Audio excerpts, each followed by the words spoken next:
Hi guys, it's Katie. Today I'm going to make some jam, so I thought I would bring you along.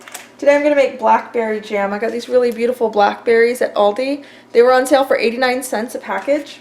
And I also got raspberries. The raspberries were on sale too. But the raspberries and blackberries are treated pretty much the same. So I'm going to make seedless blackberry jam, and then I'll do a second batch of seedless raspberry jam. So maybe I'll put both in this video, or maybe I'll split them up. We'll see. But when I was looking at recipes, well, first of all, I didn't know how much fruit to buy, because different recipes, depending on whether they make 6 jars or 8 jars, and also when you're looking at the recipe, it tells you how much fruit you would need after it's cleaned up, after it's crushed, and it's measured in cups. Well, these little packages are not measured that way. These are measured in ounces. So I just bought 8. I figured that would be enough to make a batch, and then any extra we can just eat. But like I said, the recipes were getting a little confusing, and some of them use special equipment like jam makers, and I was looking for something very simple. So what I ended up finding on the Ball website is a pectin calculator, and it tells you basically you just need to know how much fruit, how much sugar, how much pectin. Because the process of making jam is pretty similar for all the fruits. You just have your prepared fruit, you add the pectin, you bring it to a boil, you add sugar, you bring it back to a boil, and you can it. So with the pectin calculator, it breaks it down for whether you're just doing 2 jars or 4, 6, 8, whatever. So that's what I'm going to use. So what I'm going to do is I'm going to get all of this fruit prepared. I'm going to see how much it makes, and from there I'll figure out how much sugar and pectin I need to add. So with these, I'm just going to rinse them. I'm going to get my strainer out, and I'm just going to rinse them clean.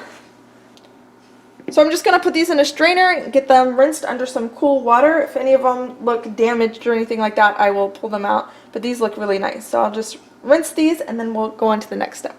Okay, so I actually only rinsed 7 of the 8 packages because this looks like a lot of berries. If I'm close to going up to the next amount, I'll go ahead and mash up the 8th package. But like I said, this is a lot. So what I'm going to do is I'm going to mash them in this strainer and hopefully catch the majority of the seeds, and all of the juice and the pulp will be collected here, and then I can see as this fills up how much I have, and then I'll enter that into the pectin calculator to see how much jam I can make.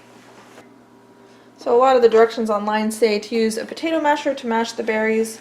I have a couple things I might try. I have this is like a bar muddler, and I have this. I'm thinking this might work pretty well. This is like a pastry blender. I'm actually going to start with this because it fits in here pretty well. And I'm just going to do a little bit at a time so I don't bog down my strainer. And see if I can just crush, oh my goodness, crush the berries. Try this too. It's working, it's just kind of spraying juice everywhere, and I'm feeling that this kind of juice would stain quite a bit, so.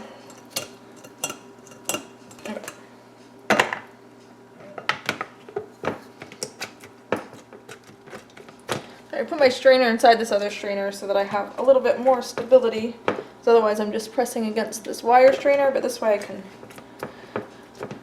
not have to damage my wire strainer when I'm crushing the fruit, and it can kind of just flow through. It seems to be working okay.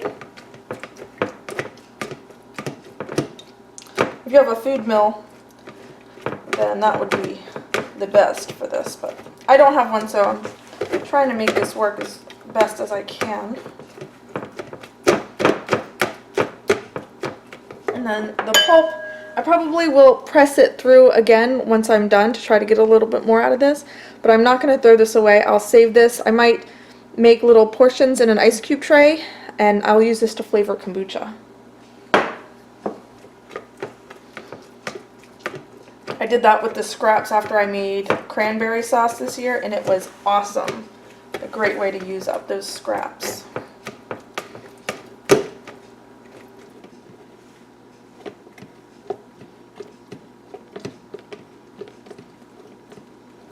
Alright, so with the first pressing I got about a little over 2.5 cups.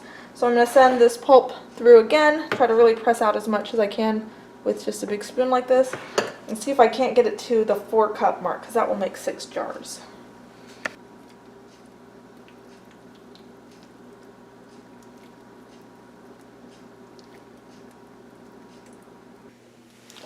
so that took some doing, but I did get my 4 cups of juice and pulp, and I got all of the seeds here.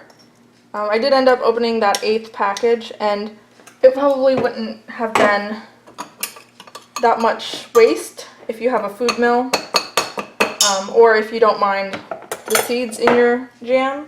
I'll show you how much this was, what was left. So I would say it's probably a cup and a half of pulp, but like I said, I will use this, so it's not like it's going to be wasted. And I'm going to get a spatula and scrape down every bit that I can. And what ended up working best as far as pressing out the pulp was using a flat bottom glass. So I pressed it down with that, and the wide surface area of the bottom pressed the pulp a little bit easier. So before I even get started, I'm going to go ahead and measure out my sugar and my pectin, because you need to dump it in. Especially the sugar, it needs to be pre-measured so it can all go in at once. So I'm going to measure 3 cups of sugar. I'm going to pour my blackberry juice in here.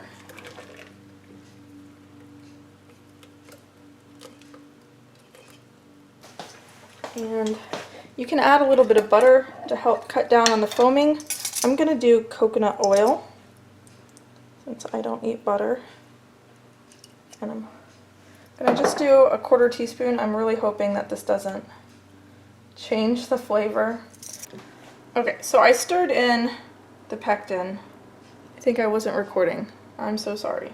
So I stirred in the pectin, and before I heat this up, I'm going to get my canning station all set up. So I'm going to clean up this mess and get it ready to can, because once you start cooking, you can't really stop stirring, or else you can scorch your jelly. So I'm going to get this all cleaned up and get it ready for canning. I'm also going to, we'll see if this works. Put this in some ice cube trays.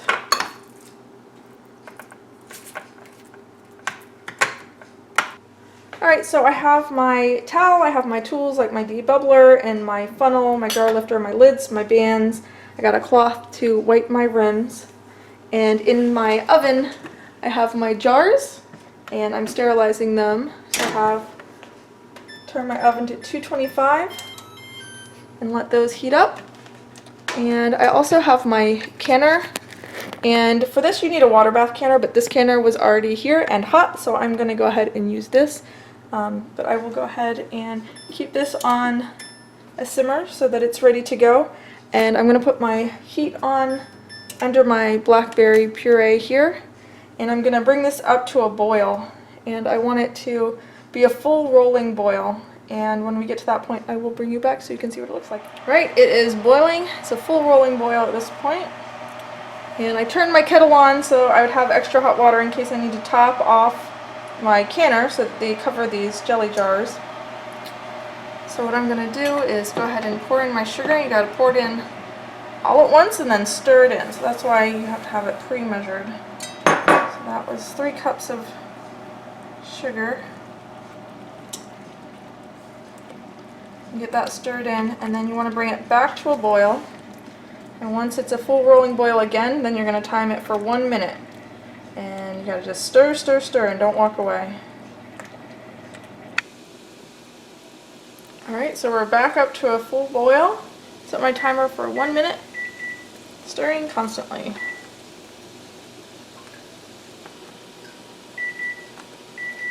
Okay, turn off the heat.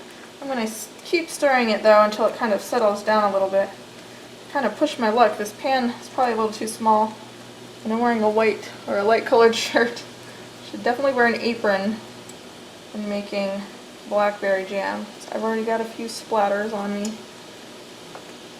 Just let this cool down just a little bit. Go ahead and take it off the heat here. I'm going to let it cool just a little bit while I get everything else set up here, just so that the foam has a chance to sort of settle on the top, and then we can skim that off. Just kind of bring as much of the foam as possible over here to the side. And this is my first time using the coconut oil to keep the foam down, and it did a really good job. So there's a lot less foam on this than in previous batches of other jams that I've made. Skim that off with a metal spoon.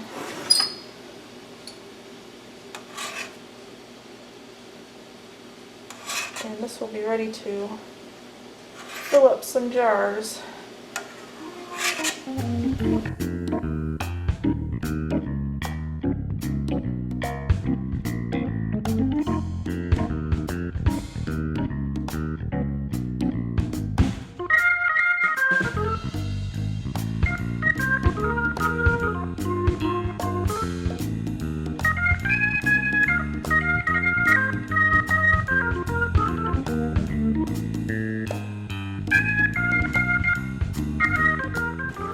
Okay, I got all the jars in the canner. It's coming back up to a boil. I'm going to cover it. And like I said, I'm just using this as a water bath canner, so I'm just going to set the lid on top and turn it down just a little bit and let this process for 5 minutes. So I really like that pectin calculator. It worked out really well for me. I got the 6 half pints that I was expecting. Everything worked out great. Based on my spatula, I think it's going to gel beautifully, and I tasted it. It is so good. The 3 cups of sugar was plenty. It has the right amount of sweetness, the right amount of fruitiness, and I think it's gonna be awesome on all of our toast and English muffins and everything. So I really like that pectin calculator. It has a lot of different kinds of fruit. I think there was like 15 different kinds of fruit that you can make from. You can make low sugar, no sugar, and reduced sugar, or regular for all of them. I think it shows you how to do everything. So I really like that. The only downside is it doesn't have sort of more exotic fruits. Like I want to do a kiwi jam and I want to do a fig jam. Hopefully we get figs from our fig tree next year and I can do a fig jam. And I didn't see those on there. So for that I just have to use a different recipe. But for the basics, I'm going to use this pectin calculator because it worked perfectly. Okay, these are done, ready to come out. Let's put them here to cool.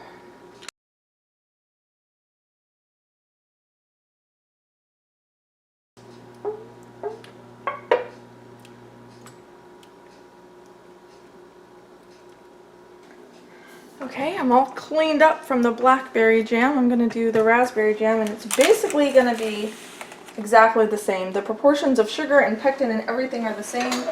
I have the same 8 containers, so as long as I can get 4 cups of fruit mashed through this strainer, then I will make another 6 jars of the raspberry. So let me get these cleaned up. And I'm just going to straight away go to using the glass. So that seemed to work out pretty well. So let's just get started mashing.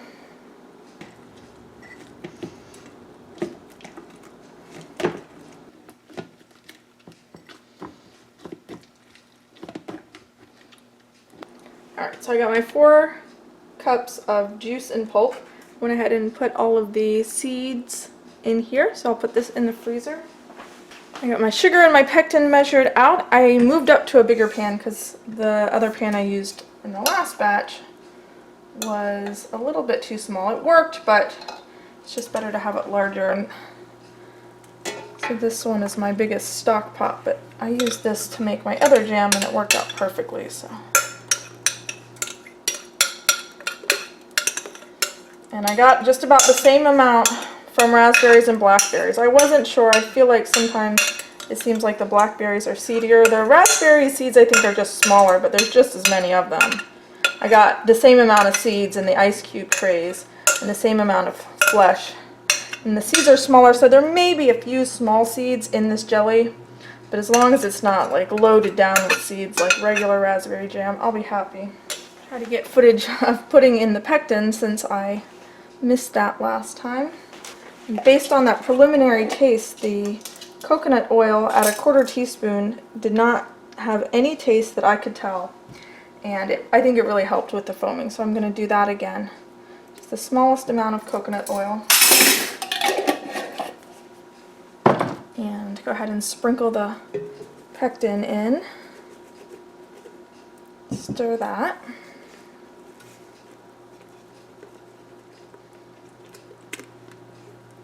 And I have my whole canning station set up and my jars I put a few more jars in the oven, so I should have plenty. So I will go ahead and turn on the heat under this and bring it up to a boil. It's boiling away, so I'll go ahead and put the sugar in. Stir that in. This smells so good. I thought the blackberry smelled good. This raspberry is making me really excited for this jam. I think raspberry is probably my favorite, one of my favorite fruits. Definitely my favorite jam flavor. I have some raspberry plants growing out back, so hopefully they really give me a lot of berries. Last year I didn't get very many because it was their first full year. Alright, we're up to a boil. Time it for 1 minute.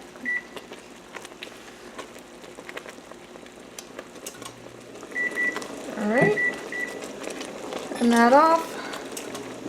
Get it off the heat.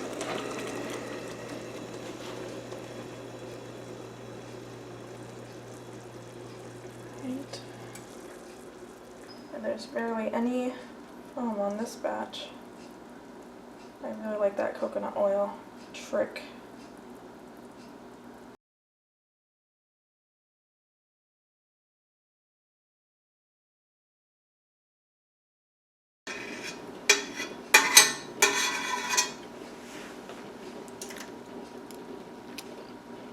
Oh my goodness. That is so good.